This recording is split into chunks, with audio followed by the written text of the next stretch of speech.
Hello everyone, this is Arun Kumar. Welcome to study UP board पर। तो जो हमारी एसएसटी की सीरीज चल रही थी उसमें से हम सभी सन 2024 के सेट कंप्लीट कर चुके हैं। तो ये सेट सन 2023 का सेट नंबर 2 है। इससे पहले सेट 1 सन 2023 का हम कर चुके हैं। तो जो हम इस वजह से करें क्योंकि रिपीट क्वेश्चन हर बार आते हैं और इसलिए हमारे सन 2025 के एग्जाम के लिए काफ़ी इंपॉर्टेंट है, जो मैं हर क्लास में आपको बताता हूँ।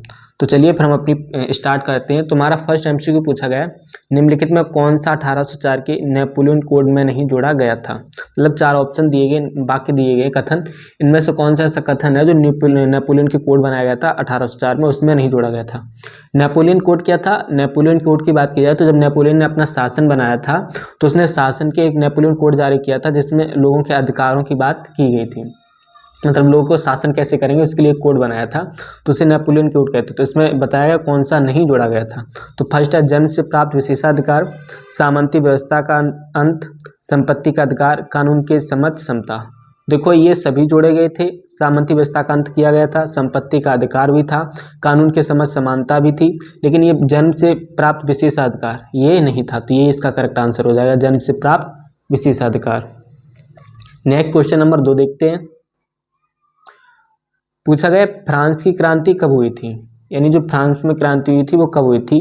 तो ये आपको अच्छे से पता, फर्स्ट चैप्टर से ही पूछा गया और काफ़ी इंपॉर्टेंट क्वेश्चन है और कई बार पूछा जाता है। तो इसका करेक्ट आंसर क्या है? फ्रांस की क्रांति कब हुई थी? 1789 में।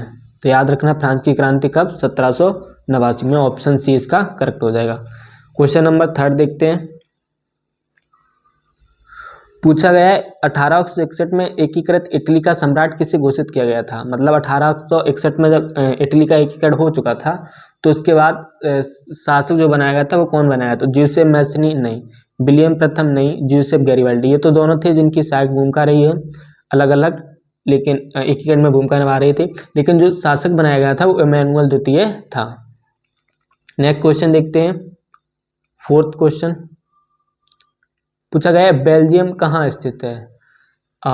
देखो चैप्टर जो हमारा आता है संघवाद, उसमें दो देशों की बात की जाती है, एक बेल्जियम की बात की जाती है और एक श्रीलंका की बात की जाती है। तो बेल्जियम कहाँ हमारा स्थित है? यूरोप में। ना तो अफ्रीका में, ना एशिया में, ऑस्ट्रेलिया में भी नहीं, कहाँ है? यूरोप में।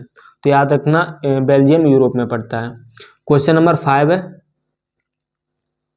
1929 में महानंदी का मुख्य कार्य क्या था। जो 1929 में महामंदी आई थी उसका मुख्य कार्य क्या रहा?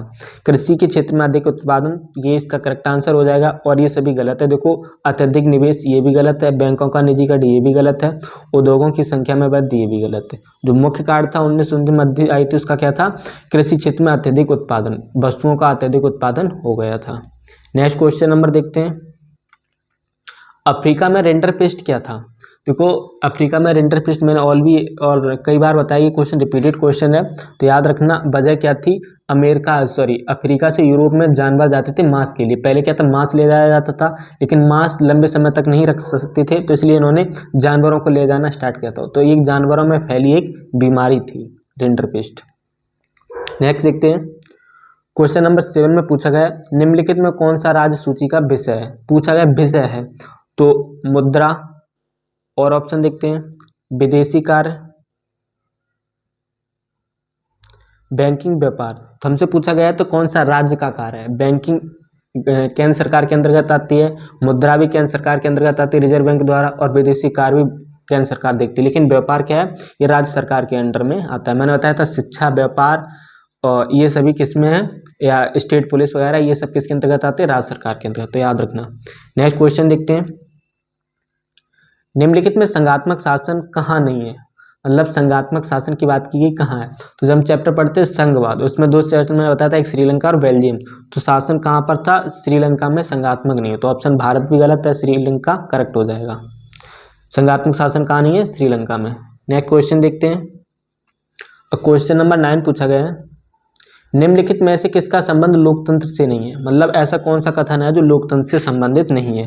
तो फर्स्ट पूछा गया है स्वतंत्र और निष्पक्ष चुनाव। देखो लोकतंत्र की विशेषता यह है कि स्वतंत्र लोगों को स्वतंत्रता प्राप्त रहे और निष्पक्ष चुनाव होने चाहिए, धांधलीगिरी नहीं होनी चाहिए। तो करेक्ट ऑप्शन 1 भी सही है। दूसरा उत्तरदायी शासन, बिल्कुल है, शासन हमेशा जनता के प्रति उत्तरदायी होना चाहिए, तो ये भी इसका करेक्ट आंसर है। कानून के समक्ष समानता, कानून के समझ मतलब जो कानून बनाया है वो सभी के लिए समान होती है, ये भी करेक्ट है। नेक्स्ट है बहुसंख्यकों का शासन, ये गलत हो जाएगा क्योंकि ऐसा नहीं है, बहुसंख्यक है तो सिर्फ उन्हें ही शासन करने को दिया जाए, शासन पर सभी का अधिकार होता है, तो ये गलत हो जाएगा। नेक्स्ट देखते हैं, निम्नलिखित में कौन सी संघात्मक शासन की विशेषता नहीं है। यहाँ पर पूछा जो संघात्मक शासक है उसकी विशेषता नहीं है, कौन सी है? शक्तियों का वितरण, शक्तियों का केंद्रीकरण, सर्वोच्च न्यायपाल का कठोर संविधान। तो देखो ये तो शक्तियों का वितरण होगा क्योंकि संघात्मक है तो सात शक्तियां बटेंगी, शक्तियों का विकेंद्रीकरण भी वही बात, सर्वोच्च न्यायपाल का भी, अच्छा न्याय तो होना चाहिए, न्याय नहीं होगा तो कैसी बात बनेगी, लेकिन याद रखना कठोर संविधान, ये कठोर संविधान नहीं होना चाहिए। नेक्स्ट देखते हैं, क्वेश्चन नंबर 11 में पूछा गया कपास की खेती के लिए निम्नलिखित में कौन सी मिट्टी उपयुक्त है। मतलब जो कपास की खेती करते हैं, कपास की खेती के लिए कौन सी मिट्टी उपजाऊ होती है, और ये क्वेश्चन 2-3 बार भी आ चुका है तो सबको पता है, अगर चैप्टर पढ़ा है आपने तो मिट्टी सबसे उपयुक्त कपास के लिए कौन सी होती है? काली मिट्टी, तो इसका करेक्ट आंसर हो जाएगा काली मिट्टी। क्वेश्चन नंबर 12 देखते हैं, कर्तन एवं दहन कृषि जिसे झूम कृषि भी कहते हैं निम्नलिखित में किस राज्य में अपनाई जाती है। देखो झूम कृषि क्या होती है, इसे स्थानांतरणशील भी कृषि कहते हैं। इसमें क्या होता है, जैसे लोग एक जगह के वन पेड़ पौधों को काट लेते हैं फिर उस पर फसल करते हैं। सबको पता है कि जमीन से जब फसलों का उत्पादन करते हैं तो उससे क्या होता है, भूमि अनुपजाऊ होती है उसमें, इसलिए हम उर्वरक डालते हैं। किसी की जगह की भूमि उपजाऊ है तो 1-2 फसल करने के बाद अनुपजाऊ भूमि हो जाती है, इस वजह से हमें उर्वरक डालने पड़ते हैं। लेकिन यहाँ स्थानांतरणशील में खेत में क्या करते हैं, एक जगह के सभी वनों पेड़ पौधों को काट के वहाँ कृषि करते हैं, 1-2 फसलें करते हैं, उसके बाद 1-2 साल बाद क्या होता है, जब भूमि अनुपजाऊ हो जाती है तो उस भूमि को छोड़ देते हैं, फिर दूसरे स्थान पर सेम यही प्रक्रिया करते हैं। तो इसे स्थानांतरणशील कृषि या झूम कृषि के नाम से जाना जाता है। तो पूछा गया ये किस राज्य में की जाती है, तो इसका करेक्ट आंसर हो जाएगा मिजोरम में। उत्तराखंड में भी नहीं, उत्तर प्रदेश में भी और राजस्थान में भी नहीं होती। नेक्स्ट क्वेश्चन देखते हैं, निम्नलिखित में खनिजों में कौन सा आधारभूत खनिज है। मतलब आधारभूत खनिज की बात की गई तो अब्रक भी नहीं है, मैग्नीज भी नहीं, लौह अयस्क और तांबा। तो पता है सबसे ज़्यादा उपयोगिता किसकी है, लोहे की। कोई भी वस्तु बन के आए देखो कहीं ना कहीं लोहे की जरूर मात्रा होती है, कोई भी वाहन वगैरह कुछ भी ले लो लोहे हमेशा यूज होता है। तो ये मतलब एक प्रकार से लोहे क्रांति समझो, हर चीज़ में लोहे की उपयोगिता आती है, तो इसका करेक्ट आंसर हो जाए लोहा अयस्क। नेक्स्ट क्वेश्चन देखते हैं, क्वेश्चन नंबर 14 पूछा गया निम्नलिखित में कौन सा ऊर्जा का परंपरागत स्रोत है। मतलब ऊर्जा का परंपरागत मतलब जो प्राचीन काल से हमें ऊर्जा प्राप्त करा रहा है, तो कोयला, पवन ऊर्जा, सौर ऊर्जा, ज्वारीय ऊर्जा। तो देखो सौर ऊर्जा हमें अभी पता चला है, ज्वारीय ऊर्जा में भी हमें अभी पता चला है, पवन ऊर्जा भी अभी पता चला है, लेकिन कोयला हमारा प्राचीन काल से यूज में ला रहे हैं, तो ये इसका करेक्ट आंसर हो जाएगा। क्वेश्चन नंबर नेक्स्ट देखते हैं, निम्नलिखित में कौन सा उद्योग बॉक्साइट के कच्चे माल के रूप में प्रयोग करता है। मतलब ऐसा कौन सा उद्योग है जो बॉक्साइट को कच्चे माल के रूप में प्रयोग में करता है। कागज नहीं, कागज तो लकड़ी से बनता है, लोहे में इस्पात भी नहीं है, करेक्ट आंसर क्या हो जाएगा एल्यूमिनियम।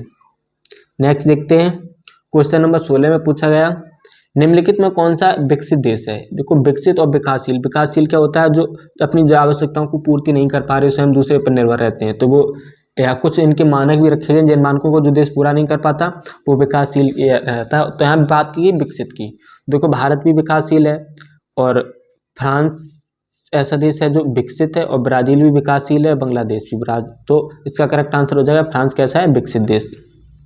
नेक्स्ट क्वेश्चन देखते हैं, क्वेश्चन नंबर 17 किसी देश के विकास को निर्धारित करने का आधार है। मतलब देश का जो विकास निर्धारित करेंगे वो किन किन आधारों पर करेंगे। स्वास्थ्य एवं शिक्षा के स्तर, बिल्कुल सही बात है, लोगों की स्वास्थ्य कैसा है उस देश के ये तो देखना जरूरी है, शिक्षा का स्तर कैसा है, प्रति व्यक्ति आय ये भी जरूरी है, दोनों करेक्ट ऑप्शन है।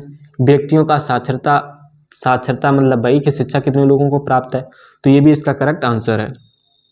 तो हम क्वेश्चन नंबर इसके हिसाब से हमारा डी करेक्ट हो जाएगा इसमें से सभी। नेक्स्ट देखते हैं, निम्नलिखित में कौन सा प्राणी ग्रामीण क्षेत्र का लक्ष्य है। मतलब निम्न में कौन सा ग्रामीण क्षेत्र के विकास का लक्ष्य है।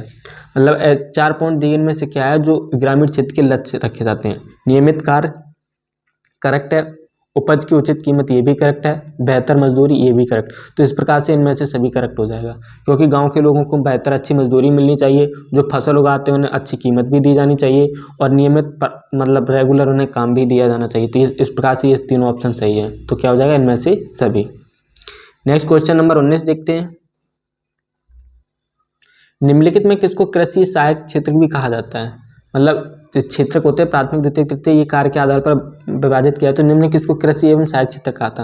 मैंने जब आपको बताया था प्राथमिक क्षेत्र में क्या था, प्रकृति द्वारा जो प्राप्त होते हैं, और प्रकृति द्वारा में क्या था, कृषि। मैंने बताया था कृषि, मत्स्य पालन या दुग्ध डेयरी, ये सभी किस में आते हैं, प्रारंभिक क्षेत्र में। तो करेक्ट आंसर क्या हो जाएगा, प्रारंभिक क्षेत्रक।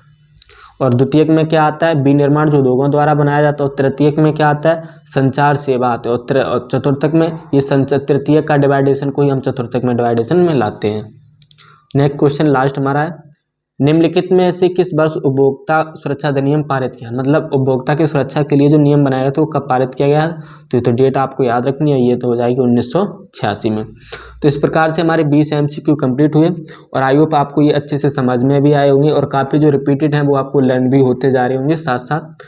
तो आज की इस वीडियो को यहीं पर एंड करते हैं। और मैं आप लोगों को बता दूं कि अभी तक अगर आपने चैनल को सब्सक्राइब नहीं किया तो चैनल को सब्सक्राइब कर लें, साथ ही साथ वीडियो को पसंद आई तो लाइक भी कर लें। अगर देखो आप चैनल को सब्सक्राइब करके रखते हैं तो नेक्स्ट वीडियो की नोटिफिकेशन आपको आसानी से मिल जाएगी। और अगर आप वीडियो मतलब इस PDF को पाना चाहते हैं तो डिस्क्रिप्शन में लिंक मिलेगी, उस पर लिंक पर जाकर के आप क्लिक करें, जिससे टेलीग्राम ज्वाइन हो जाएगा, और उसके बाद आप अच्छे से लिंक और क्लास और लिंक को देख पाएंगे। तो चलिए फिर आज की इस वीडियो को यहीं पर एंड करते हैं।